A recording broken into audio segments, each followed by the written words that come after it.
पहले नंबर का तिलक होता है सफेद आंकड़े की जड़ का तिलक। सफेद आंकड़े की जड़ का तिलक। सफेद आंकड़े की जड़ देखिए, आप लोगों ने सफेद आंकड़े का पुष्प देखा है? हम आस्था चैनल वालों से भी निवेदन करेंगे कि कथा में जिस जिस तिलक का वर्णन किया जाए उसके पौधे का दर्शन भी कराएं, जिससे लोगों को मार्गदर्शन मिले कि कौन सा पौधा बोला जा रहा है। सफेद आंकड़े की जड़ का तिलक। और यही सफेद आंकड़े की जो जड़ होती है संतान प्राप्ति के लिए तुमरुकेश्वर का नाम लेकर कमर में लाल धागे में बांधा जाता है, जैसा आप लोग पहले कथाओं के माध्यम से श्रवण कर चुके। एक होता है पहले नंबर पर सफेद आंकड़े की जड़ का तिलक। यह क्या काम आता है और किस लिए लगाया जाता है? तो शिव महापुराण की कथा कहती है, जिस दिन आपको लगे कि मुझे इस कार्य के लिए जाना है और ये मेरा कार्य सफल होना चाहिए, ये कार्य मेरा रुक रहा है, इस कार्य में बांधा आ रही है, ये कार्य मेरा अटक रहा है, उस दिन सफेद आंकड़े की जड़ को थोड़ा सा घिस कर और घिसने के बाद उसको अष्ट विनायक में से किसी भी एक विनायक श्री गणेश जी का नाम लेकर अपने मस्तक पर थोड़ा सा तिलक उस सफेद आंकड़े की जड़ का लगाकर चले जाइए। वो कार्य आपका सफल होकर ही रहेगा, भले 8 दिन लग जाएं, 10 दिन लग जाएं, पर सफलता उस कार्य में मिलती जरूर। पहले नंबर पर आता है सफेद आंकड़े की जड़ का तिलक। दूसरे नंबर पर अपामार्ग की बीज का तिलक। अपामार्ग एक पौधा होता है, आप लोग टीवी पर उसका दर्शन कर रहे होंगे, एलईडी पर आप देख रहे होंगे।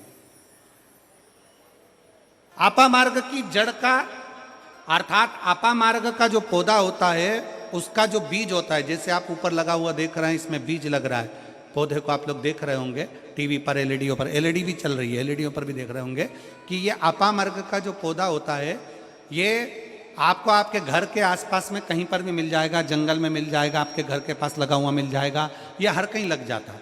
अपामार्ग का जो पौधा होता है, इसका जो बीज होता है, इसका जो फल होता है, फल में जो बीज होता है, इस बीज को सुखा लिया जाता है, सुखाकर इसको पीस लिया जाता है और पीसकर इसको जहां पर भगवान शंकर का शिवलिंग है, शिवलिंग का जल बहकर जहां से नीचे गिरता है, उसको समझ लें, थोड़ा सा आप लोग ध्यान में आ जाएगा आप लोगों के।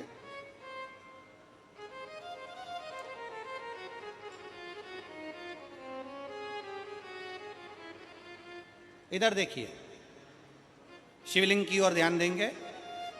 यहां जो व्यासपीठ के सम्मुख में शिवलिंग बना है, ये शिवलिंग, और शिवलिंग के सामने से जो जल बहकर जो जल नीचे की ओर आ रहा है, शिवलिंग के सामने से जल बहकर जो नीचे की ओर आता है, ये जो भाग होता है, इस भाग पर अपामार्ग का जो बीज होता है सूखा हुआ, जिसको आपने पीसा है, उसको यहां लगा दिया जाता है, उसी को वापिस लेकर आया जाता है और उस बीज का जो चंदन होता है, जिसको अपन पानी में मिलाकर सिर पर लगाते हैं, कोई व्यक्ति आपका अगर धन लेकर चले गया, कोई व्यक्ति आपकी संपदा लेकर चले गया, कोई कार्य आपका बहुत दिन से कोर्ट में अदालत में चल रहा है, लगभग 1 महीना इसका तिलक लगाना चालू कर दीजिए, दूसरे महीने में आपका धन आपके घर पर जरूर आएगा और आपका कार्य पूर्ण जरूर होगा। अपामार्ग का बीज का चंदन तिलक, अपामार्ग का तिलक हमें सुख प्रदान करता है। तीसरे नंबर पर होता है दुर्वा। क्या बोलते हैं इधर छत्तीसगढ़ में, दुबा बोलते हैं कि घास बोलते हैं?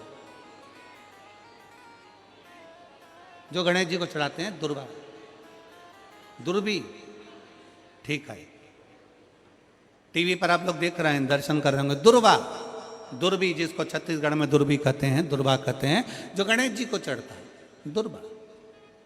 अब आप सबको स्मरण में तो होगा कि दुर्वा कहाँ से प्रकट हुई है। तो शिव महापुराण की कथा में विष्णु पुराण को अगर हम अध्ययन करें तो विष्णु पुराण का स्मरण करेंगे, या कूर्म पुराण को पढ़ेंगे तो उसमें मिलेगा कि भगवान जब सुमेरु पर्वत को मंथन के लिए रखा गया था, तब वो पर्वत नीचे दबता जा रहा था, तब कच्छप भगवान अपनी पीठ पर उस पर्वत को धारण करे थे।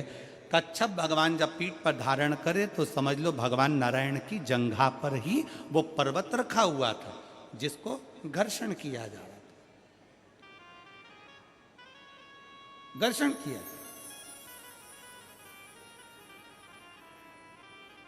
वो पर्वत जैसा जैसा घसा रहा था, रोम गिर रहे थे, उसी रोम की दुर्वा का भाव हमारे शास्त्रों में आता, उसी से दुर्वा की उत्पत्ति मानी।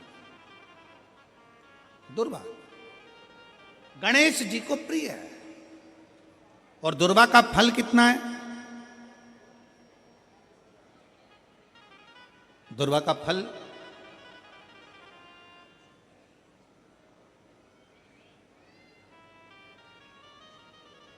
जब एक असुर ने उत्पात मचाया और गणेश जी के पास सूचना गई तो गणेश जी ने उस असुर को निगल लिया।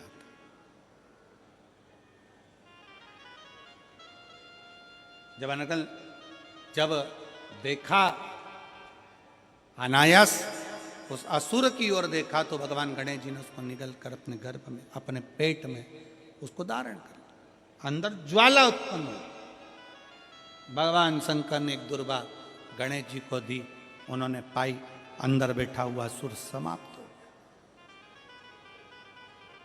पाप कर्म हो, बेकार कर्म हो, गलत कर्म हो, असत्यता हो, या कई हमारे हाथों से हमारे द्वारा कोई पाप कर्म यदि हो जाता है, वैसे तो संपूर्ण विश्व में शिव महापुराण की कथा कहती है 4 स्थान पर प्रत्येक व्यक्ति से पाप होता है। पहला, झाड़ू लगाते समय छोटे छोटे जीव मर जाते हैं जिसका पाप माथे चढ़ जाता है।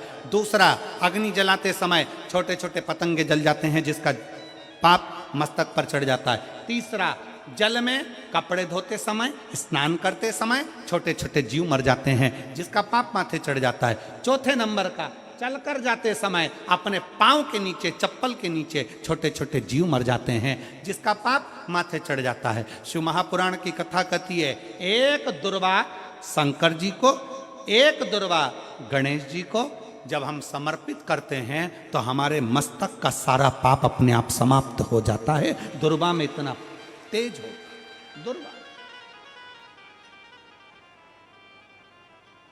और शिव पुराण कह रही है तीसरे नंबर का तिलक है दुर्वा का। दुर्वा का तिलक,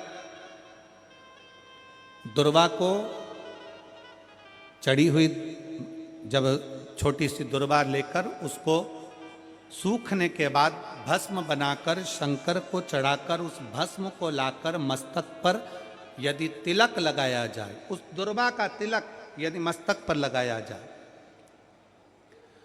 कोई व्यक्ति तुमसे कह दिया कि तेरे बस का ये नहीं है, कोई ने कह दिया तू ये सरकारी नौकरी पा ही नहीं सकता, कोई ने कह दिया कि तू ये काम कर ही नहीं सकता, तू मकान बना ही नहीं सकता, कोई ने कह दिया तेरी दुकान चलेगी ही नहीं चाहे कितनी खोल ले, अगर आपका कोई आत्मबल नीचे गिराता है तो 20 दिन तक दुर्वा का तिलक यदि मस्तक पर लगाया जाए तो आत्मबल भी बढ़ता है और कार्य सिद्ध होता है। ये दुर्वा तिलक की महत्व। चौथे नंबर पर आता है बेलपत्र की जड़ का तिलक, जिसको हम पहले भी कथाओं में बोल चुके हैं कि बेलपत्र कि मिट्टी का भी अगर तिलक लगाया जाए, बेलपत्र के नीचे की मिट्टी का भी अगर तिलक लगाया जाए तो वो भी फल देता है। तो बेलपत्र की जड़ का तिलक तो बहुत मूल है। कभी मान लो कहीं बेलपत्र की जड़ ऐसे नहीं निकालना चाहिए, बेलपत्र हरा भरा रहे तो कभी उसकी जड़ नहीं निकालनी, कभी भी। मान लो कोई बेलपत्र का वृक्ष सूख गया, कोई बेलपत्र का वृक्ष अगर सूख गया है, उसकी अगर जड़ मिल गई है तो उसको घिस कर उसका चंदन बनाकर शिव का लेपन कर उस चंदन को अपने मस्तक पर भी धारण कर सकते।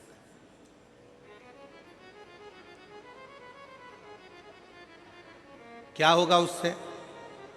तो कहा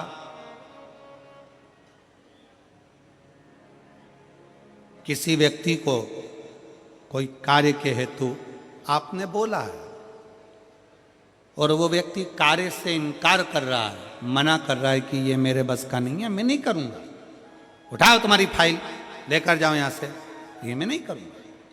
तुम्हें लग रहा है कि ये केस मुझे जीतना है और मैं सत्य हूं और मेरा केस मुझे जीतना है और असत्यता भारी पड़ रही है, झूठ भारी पड़ रहा है, उस समय पर बेलपत्री का चंदन का तिलक या बेलपत्री के वृक्ष की मिट्टी का तिलक व्यक्ति को सफलता जरूर देता है। उस तिलक को धारण जरूर करना चाहिए, उस तिलक को जरूर धारण। बेलपत्र का तिलक, बेलपत्र की मिट्टी का तिलक, बेलपत्र के वृक्ष के नीचे बैठकर करा गया भजन, बेलपत्र के वृक्ष के नीचे बैठकर करी गई साधना, बेलपत्र के वृक्ष के नीचे बैठकर करी गई आराधना हमें फल प्रदान करती है। और मैं संपूर्ण देशवासियों को इसके लिए बहुत बहुत साधुवाद देता हूँ, बहुत बहुत बधाई देता हूँ कि जब वृक्षारोपण कराया जाता है विठले सेवा समिति द्वारा, सारे शिव भक्त अपने अपने क्षेत्र में बेलपत्री का पौधा लगाते हैं और बेलपत्री के वृक्ष को बड़ा करते हैं। उसके लिए आपको साधुता देते हैं, साधुता। अपने जीते जी अपने जीवन काल में प्रयास जरूर करो कि बेलपत्री का पौधा जरूर लगाया जाए, क्योंकि जब हम भोले बाबा के भगवान शंकर के चरणों में जाएं तो शिव कृपा करें, शिव करुणा करें।